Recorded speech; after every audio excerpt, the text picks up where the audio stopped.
When life throws its heaviest blows, how do you find the strength to carry on?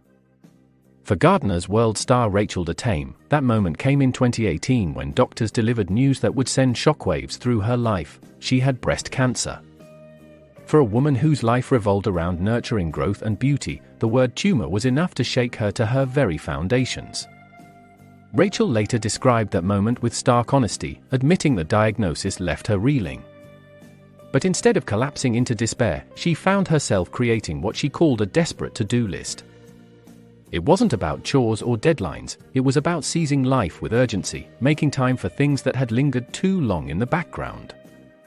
In her own words, the only sensible thing to do after being rocked to her core was simply to get on with living. And that's exactly what she did. Rachel began to view her world through a renewed lens, one that made her appreciate the everyday beauty she'd always been surrounded by. Much of her list, unsurprisingly, revolved around her garden.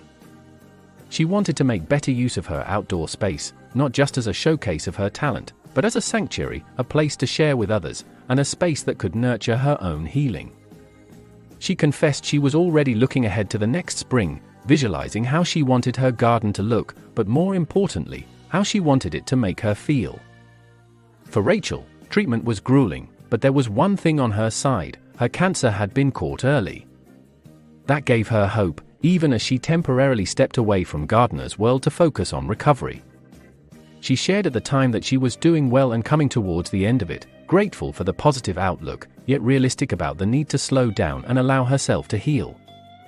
It wasn't long before Rachel began to discover something powerful: the restorative strength of the very thing she'd built her life around, gardening. At the Chelsea Flower Show, she spoke about how immersing herself in nature became a lifeline. She explained that gardening wasn't just about flowers or design, it was therapy, a form of medicine for both body and soul.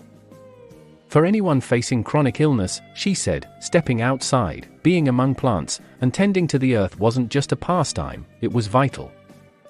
Rachel de Thame's story is a reminder that even in moments of deepest uncertainty, we can find resilience in the passions that ground us. Cancer threatened to uproot her life, but instead, it deepened her connection to the garden, a place where hope grows alongside the flowers. Today, she stands not only as a respected horticulturalist but also as an example of how beauty, health, and healing can bloom even in the darkest seasons.